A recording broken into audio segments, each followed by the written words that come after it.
할렐루야.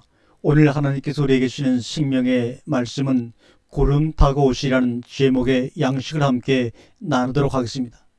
요한계시록 1장 4절과 8절의 말씀입니다. 요한은 아시아에 있는 7교회 편지하노니 이제도 계시고 장차 오실 이와 그 보좌 앞에 7영과 또 충성된 증인으로 죽은 자들 가운데서 먼저 나시고 땅의 임금들의 머리가 되신 예수 그리스도로 말미암아 은혜와 평강이 너희에게 있기를 원하노라.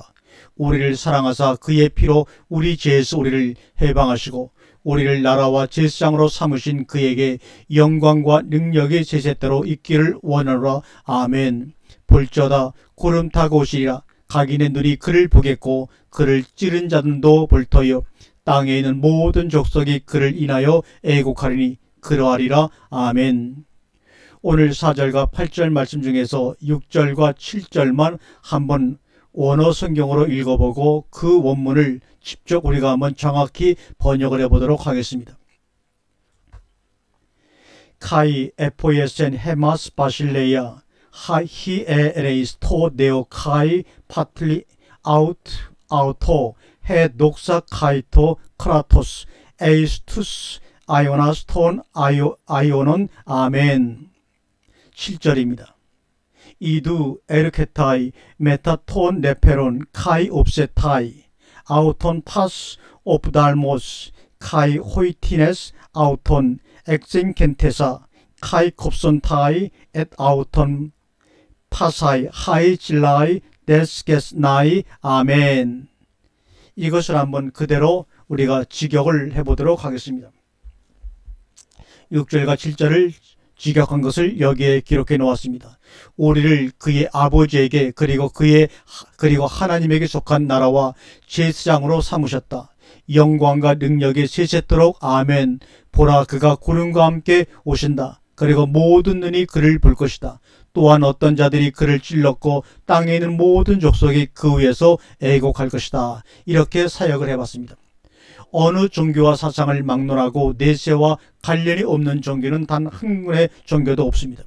종교가 성립하는 곳에는 어떤 형태든 내세와 관련한 교리와 사상들이 있습니다. 그것은 인간의 본성적인 열망이며 관심이며 발현입니다.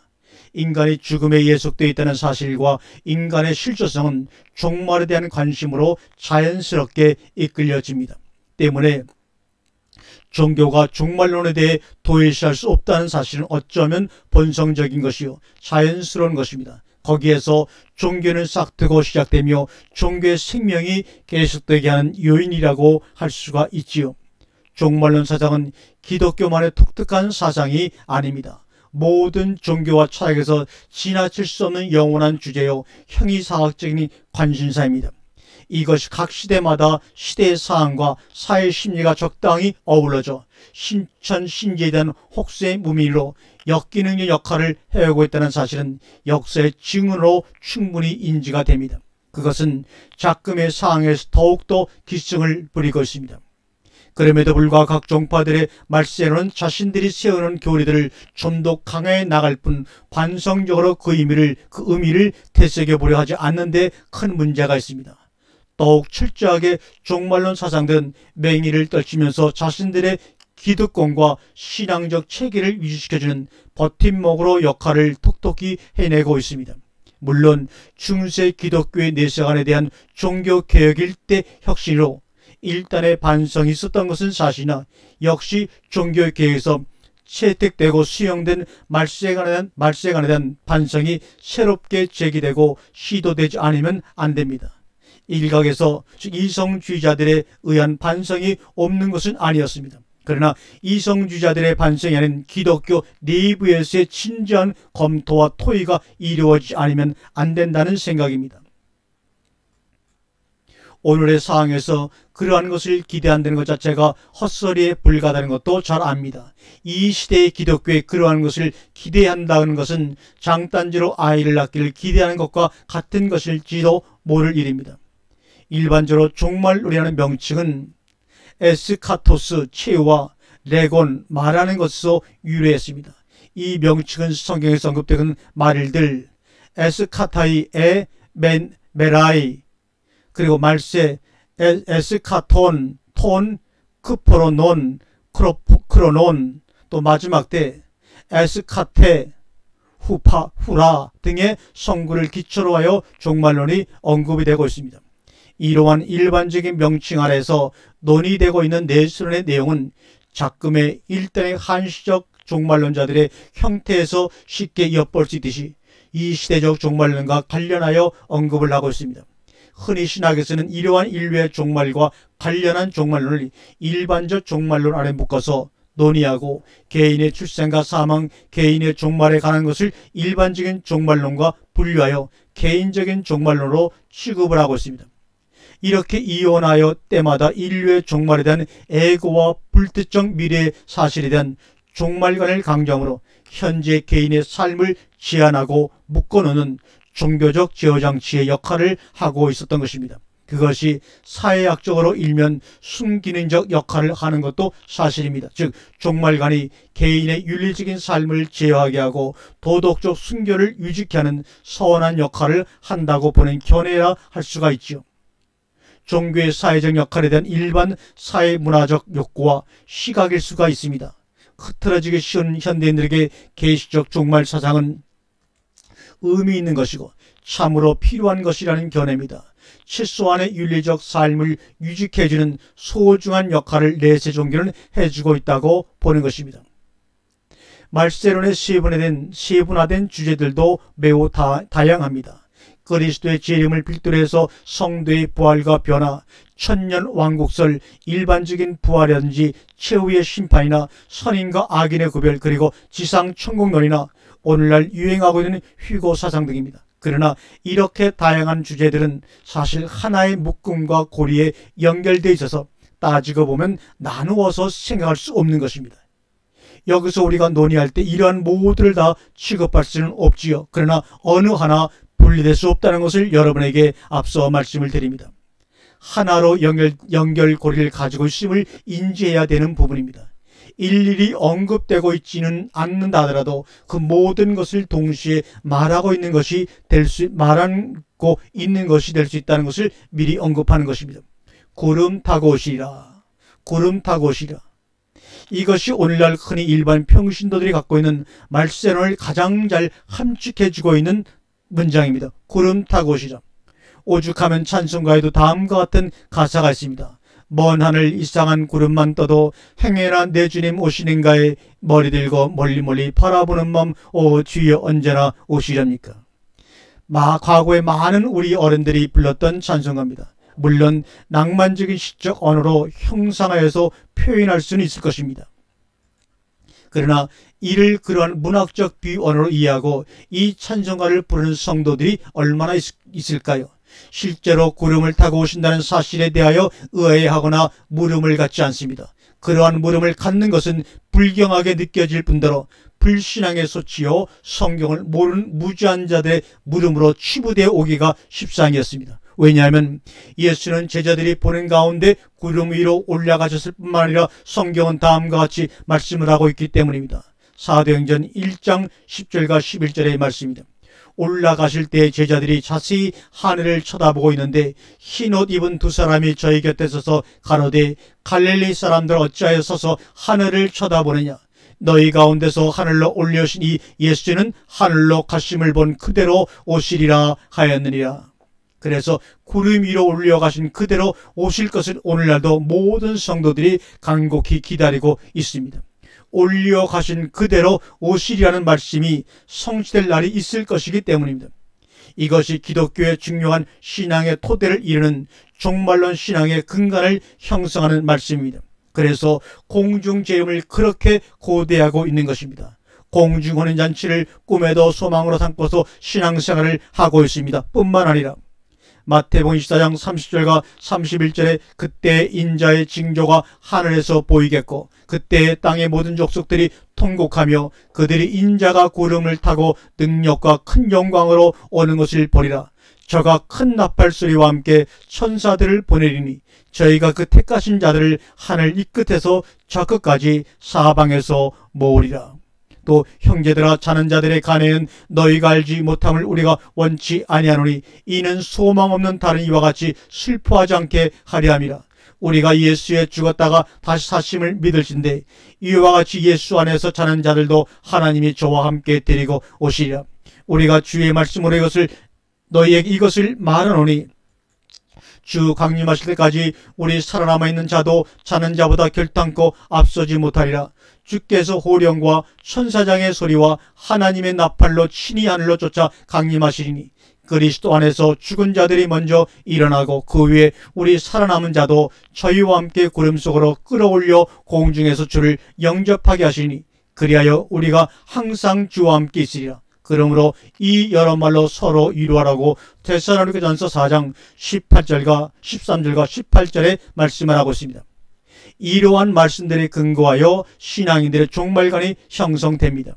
그러한 종말 사상에 깃들여 있는 예수의 오심이나 공중잔치 등은 모두 시간과 공간의 제약이라는 틀을 조금도 벗어나고 있지 않습니다. 도대체 공중이라는 제한적 장소로 한정되고 있다는 것을 볼 때 하나님의 왜소한 모습에 답답함을 금할 길이 없습니다. 그러면서도 그들은 하나님의 전능성과 영원성을 무시로 말하고 있습니다. 도무지 그러한 하나님의 존재가 무슨 영원성이라는 말에 어울린다는 말입니까? 영원하신 하나님이라는 말 속에는 이미 시간과 공간이 초월된 하나님임을 고백하는 것 아닙니까? 그래서 저 하늘 공중에 재림하신 하나님은 이미 하나의 개체 사물과 동일한 또 하나의 존재자일 뿐이요 영원하신 하나님과는 애시당초 다른 존재입니다. 그러한 공중이라는 제한된 장소에 그리스도가 오신다는 것은 마치 이 넓은 세상을 떠나서 감옥에 갇혀 사는 영혼의 몸이 되는 것과 동일한 것 아닙니까? 하나님을 감옥 속에 가둬두려는 심사요 하나님의 존재를 무시하는 처사입니다. 그러한 종말 사상에는 철저히 깃들어져 있습니다. 오늘날 종말을 대략을 살펴보면 하늘도 저 하늘이고 구름도 저 하늘의 구름이요 재림도 그래서 저 구름 타고 하늘 멀리로부터 동동동 오시는 기독교의 예수 재림입니다. 아마도 예수는 손오공의 후손이라도 되는가 봅니다. 고린도전서 10장에서 바울이 하는 말입니다. 1절과 6절입니다. 형제들아 너희가 알지 못하기를 내가 원치 아니하노니 우리 조상들이 다 구름 아래 있고 바다 가운데로 지나며 모세에게 속하여 다 구름과 바다에서 세례를 받고 다 같은 신령한 식물을 먹으며 다 같은 신령한 음료를 마셨으니 이는 저희를 따르는 신령한 반석으로부터 마셨음에 그 반석은 곧 그리스도시라. 그러나 저희의 다스를 하나님이 기뻐하지 아니하신 거로 저희가 광야에서 멸망을 받았느니라. 그런 일은 우리의 거울이 되어 우리로 하여금 저희가 악을 즐겨한 것 같이 즐겨하는 자가 되지 않게 하려 함이니. 지금 바울이 정신 나간 소리를 하고 있는 것 아닌가? 그의 선조들의 역사적인 사실을 다만 역사적인 사실로 보고 교훈을 받으면 될 텐데 역사적인 사실을 왜곡하고 있는 것은 아닌가? 아니면 성경을 영위하고 있는 우를 범하고 있는 것은 아닌가? 홍해를 건너고 광야에서 구름 기둥의 인도를 받은 것을 일컬어 구름과 바다에서 세례를 받았다고 하고 있으니 그래도 되는 것인가? 그리고 광야의 반석을 그리스도라고 말씀하고 있습니다. 성경을 그렇게 풀어도 되는 것인가? 아니면 그것은 위대한 바울 사도의 말씀이기 때문에 괜찮은 것인가? 한 번이라도 의문을 품고 들여다본 적이 있습니까? 어쨌든 바울은 아무렇지도 않게 구름과 바다를 모세에게 속하여 세례를 받았다고 하고 있습니다. 여기에 등장하는 구름은 모세에게 속한 구름입니다. 그 구름은 단순히 저 하늘의 구름을 일컬고 있는 것이 아닙니다. 이스라엘 백성이 광야 여행할 때는 저 하늘의 구름이었음에 틀림이 없습니다. 그것이 바울에게 있어서는 세례라는 신앙생활 속의 어떤 것으로 말해주고 있다는 것입니다. 구름과 불 그리고 바다 이 모든 것은 우리를 인도해가는 어떤 것들입니다. 여기서 말하는 것은 모세에게 속하여 있을 시절에 인도받는 것들입니다. 순례자들이 동행하게 되어 있는 모습들입니다. 그런데 오늘 우리의 주제는 모세에 속한 구름 이야기가 아니지 않습니까? 예수 그리스도에게 속한 구름입니다. 예수가 어떻게 오시는가? 구름 타고 오신다? 자, 바울이 오늘 우리에게 이 말씀을 풀어준다면 어떻게 해석해 줄까? 저 하늘 그리고 저 공중잔치 저 구름을 일컬어 어떻게 말해줄 것인가? 필자는 단호히 현존하는 그런 견해들에 동의할 수가 없습니다. 그렇기 때문에 사실 이 방송을 하고 있는 것입니다. 구름과 예수 그리스도와 관련하여 간과할 수 없는 기사들이 있습니다. 마태복음 17장과 마가복음 9장 그리고 누가복음 9장 즉 공간복음에 동시에 등장하는 기사입니다. 한번 읽어보겠습니다. 1절과 8절까지입니다. 엿새 후에 예수께서 베드로와 야고보와 그 형제 요한을 내리시고 따로 높은 산에 올라가셨더니 저희 앞에서 변형되사 그 얼굴이 해같이 빛나며 옷이 빛과 같이 휘어졌더라.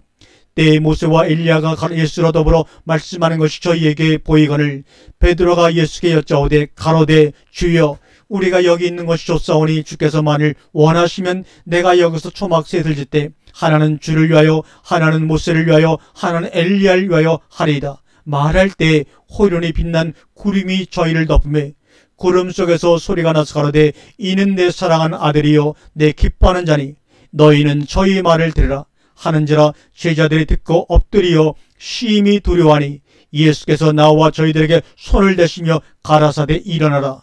두려워 말라 하신데 제자들이 눈을 들고 보매 오직 예수 외에는 아무도 보이지 아니하더라. 오늘날 온통 신앙생활의 내용을 살펴보면 모세와 엘리야의 장막을 짓고 있습니다. 그 중에 물론 예수의 장막도 한쪽에 짓고 있지만 그래서 모세와 엘리야와 예수가 동거하고 있는 3세대 주택, 3세대 장막인 것입니다. 일컬어 혼돈이요 음란이라고 합니다. 한때에는 물론 그들의 인도를 받았던 것도 사실입니다.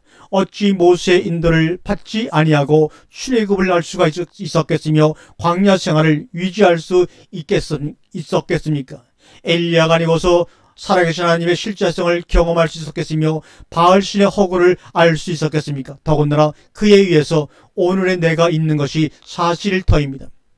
마태복음 11장 10절에 보라 내가 내 사자를 내 앞에 보내노니 저가 내 길을 내 앞에 예비하리라. 그래서 모세도 좋고 엘리야도 좋은 것입니다. 그들의 은혜가 하도 고맙고 감사해서 그들의 장막을 동시에 짓고 싶을 뿐더러 짓고 있는 것입니다. 그러나 그러한 베드로의 충정과 바람 그리고 신앙인들의 건축 그것을 변화산에서 사건은 송두리째 부정하고 있다는 것을 여러분 아시는지요? 내가 밟고 건너온 징검다리가 아무리 소중하다 하더라도 그것을 모셔놓고 살 일은 아니라는 말씀의 다름이 아닙니다. 그래서 모세가 없어지고 엘리야도 사라지고 오직 예수만 남는 상황이 전개되고 있는 찰나가 무엇과 함께 이루어지고 있습니까? 거기서 등장하는 것이 바로 우리가 말하는 구름입니다. 구름은 모든 것들을 가리우고 오직 한 분만을 크로즈업시킵니다. 그리고 그 구름 속에서 들려오는 소리가 있으니 가로되 이는 내 사랑하는 아들이요 내 기뻐하는 자니 너희는 저의 말을 들으라. 구름을 타고 오시는 천사장의 나팔 소리가 아닙니까? 이 말씀은 어디에선가 익히 들었던 말씀입니다. 그렇습니다. 이미 요단강에서 예수께서 요한에게 세례를 받으실 적에 하늘이 열리고 하나님의 성령이 비둘기같이 내려 자기 위에 임하심을 보시더니 하늘로서 소리가 있어 말씀하시되 이는 내 사랑한 아들이요 내 기뻐하는 자라 하시니라는 말씀이 아닙니까? 이 말씀이 이 변화산에서 변형된 예수의 모습을 보이면서 구름 속에서 들려주고 있는 것입니다. 모세에게 속한 구름은 모세에게 속한 세례요 예수와 함께하는 구름은 무엇을 말하는 것인가? 그렇습니다. 그것은 예수가 세례를 받을 때 들리던 음성을 상기해 보면 설명해 줍니다. 죄인으로서 받는 세례가 아닌 의인으로서 받는 세례, 하나님의 의를 이루기 위한 세례, 그때 성령으로 인침을 받게 됩니다. 이는 내 사랑하는 아들이요 내 기뻐하는 자는 그리고 이제는 저의 말을 들어야 할 때입니다. 예수께서 요단강에서 세례를 받을 때 들려졌던 음성은 예수에게 임하신 이는 내 사랑한 아들이요 내 기뻐하는 자는 성령의 인치심이요 변화산에서의 주제는 그러기에 너희는 저의 말을 들으라는 내 강조가 있습니다. 즉 그것은 제자들에게 관련하여 벌어진 사건입니다. 그들에게 어떻게 파루시아로 임할 것인지에 대한 메시지입니다. 그것이 초림 예수와 재림 예수의 관계입니다. 초림 예수는 2000년 전에 오신 예수가 오늘 각 개인에게 초림으로 오시지 않으면 아무런 의미가 없습니다. 2000년 전에 오신 예수가 오늘 내게 초림으로 오시지 않으면 그것이 나와 무슨 상관이 있는 것입니까? 예수의 초림은 시간에 예속되어 단지 2000년이라는 인간의 시계바늘에 소속되어 오시는 것이 아닙니다. 그 한 사건이 매 순간마다 그리고 각각 개인의 가슴속에 초림으로 오셔야만 2000년 전에 예수 오심도 비로소 그 개인에게 의미가 되는 것입니다. 초림 예수로 말미암아 우리는 구원을 얻습니다. 초림으로 오셔서 그가 우리와 함께 십자가의 죽음으로써 죄의 문제를 해결하게 됩니다. 그리고 이제 그 예수는 피오나산에서 변형되어 야 합니다. 또한 모세와 엘리야를 떠나보내야 합니다. 이제는 다시 구름 타고 오신 이를 영접하고 맞이해야 합니다. 그것은 이전 예수가 변형되는 것이요 하늘과 땅이 무너지는 것이며 새로운 세계가 도래하는 것입니다. 그것은 누구도 알 수 없는 도적같이 임하는 사건이기도 합니다. 다만 하나님만이 알 수 있는 사건입니다. 모든 개인들 속에서 성취되어야 할 우리의 소망이며 위로인 것입니다. 그래서 구름 타고 오시려는 미래 시제가 아님을 여러분 아시기 바랍니다. 그리고 동시에 중간태를 사용하고 있습니다. 헬라어의 묘미가 한껏 발휘되고 있는 부분입니다. 계시록 1장 7절을 보겠습니다. 이스 에르케스타이 메타톤 메페론 현재 질서법 중간태입니다.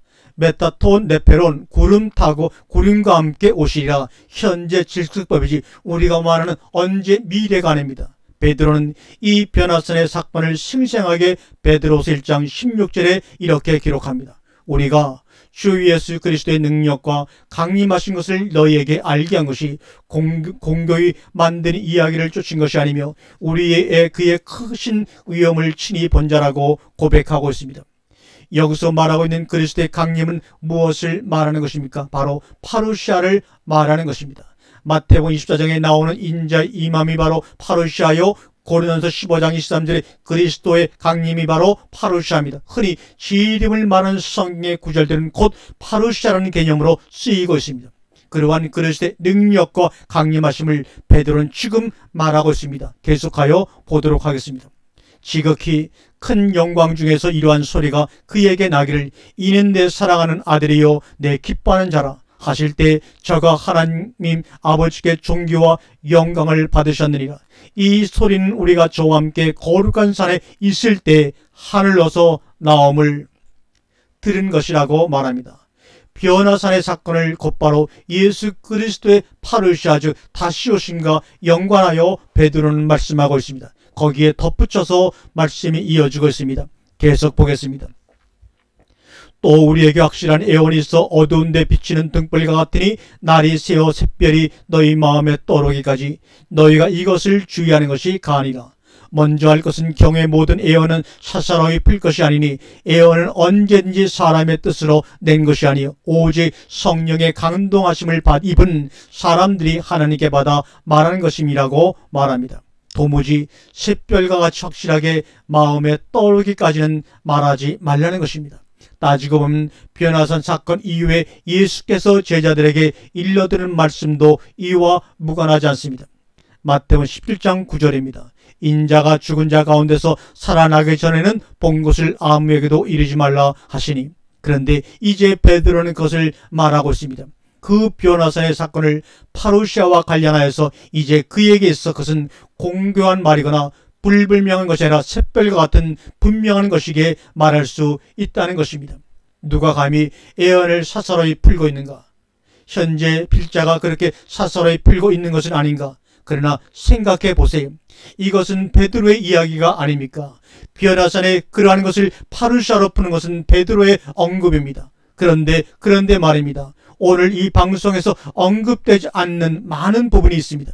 샛별과 같이 마음에 주어지고 떠오르기까지는 함부로 언급할 일이 아니기 때문입니다. 과거에 다미 성교라는 곳에서 10월 28일 공중재림과 같은 것이 당신의 마음에 샛별처럼 주어져서 말하는 것인지 되묻고 싶습니다. 그러나 그렇게 말하는 사람들을 보면 참으로 몽롱한 상태인 것을 보게 됩니다. 그것은 그냥 하는 소리만이 아닙니다. 그들의 주장의 내용들 일일이 열거하지 않는다 해도 얼마나 몽롱한 상태요 정신 나간 상태인지요 그쯤은 비신앙인들도 능히 알아챌 수가 있습니다.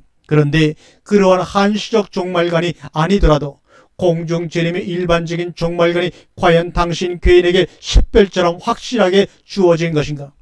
그렇지 않다면 그러기 전까지는 제발 주님의 재림은 그렇게 임하는 것이라고 함부로 주장하지를 마세요. 그것이야말로 애언을 사서로이 푸는 것이 됩니다.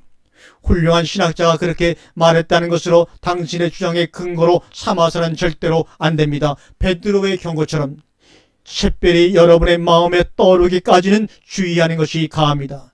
베드로가 변화산을 어떻게 보고 있는지를 확인하면서 바로 구름 타고 오시는 예수 그리스도의 어떠함을 알 수가 있습니다. 그리고 구름이 의미하는 바를 조금은 짐작할 수 있을 것입니다. 지금까지 언급한 것이 기독교인들에게 수많은 논쟁들을 야기하려 하는 것도 저는 충분히 짐작할 수가 있습니다. 또한 좀 더 충분하고 세세하게 언급하지 않으므로 야기될 수 있는 부분도 많이 있습니다. 구름에 대한 이러한 논의에 부차적으로 연결되는 종말과 관련된 수많은 다른 주제들에 대해서도 우리는 좀 더 진지하게 생각해 보아야 할 것입니다. 그와 관련된 물음들이 다발적으로 제기될 수도 있을 터입니다.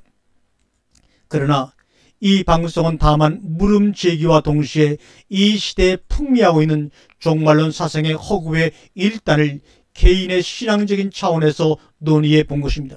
그리고 동시에 언급되어야 할 많은 부분들은 일단 숙제로 남겨놓습니다. 글로 시작하면서 언급하였던 세스카토스 치유와 레곤 말하는 것, 말일들, 그리고 말세, 마지막 때 등 이것들이 의미하는 바 역시 종말의 때와 개인의 종말의 마지막과 관련 지어서만 보면 곤란합니다. 도리어 이 둘 다 정작 본문에서 말하고자 하는 종말의 의미를 강가하는 것이 될 수도 있습니다. 사실은 그곳에 열쇠가 있는지도 모릅니다. 바울은 날마다 마리를 산 사람입니다. 그래서 그의 고백은 나는 날마다 죽노라고 고백한 것이 아닌지요. 낡은 나는 오늘의 나를 위해서 날마다 죽지 않으면 아니 됩니다. 물론 여기서 말하는 말일이 그것을 의미하는 것만은 아닙니다. 한 시대가 지나가고 새로운 시대가 도래하는 매우 중요한 시점이 우리 앞에 닥쳤습니다. 그것은 외적 환경에서만 찾을 일이 아닙니다. 개인에게 있는 두 세계, 그중 자기 세상이었던 하나의 세계가 종말을 당해야 합니다. 그것은 어찌 보면 구도자에게 당연히 있을 애언이요 사건입니다. 이러한 데서부터 우리의 종말관이 다시 검토되지 않으면 안 될 것입니다. 바울의 종말은 다음과 같은 말씀으로 요약될 수가 있습니다. 그런즉 누구든지 그리스도 안에 있으면 새로운 피조물이라 이전 것은 지나갔으니 보라 새 것이 되었도다. 고린도서 5장 10절의 귀한 말씀입니다. 아멘.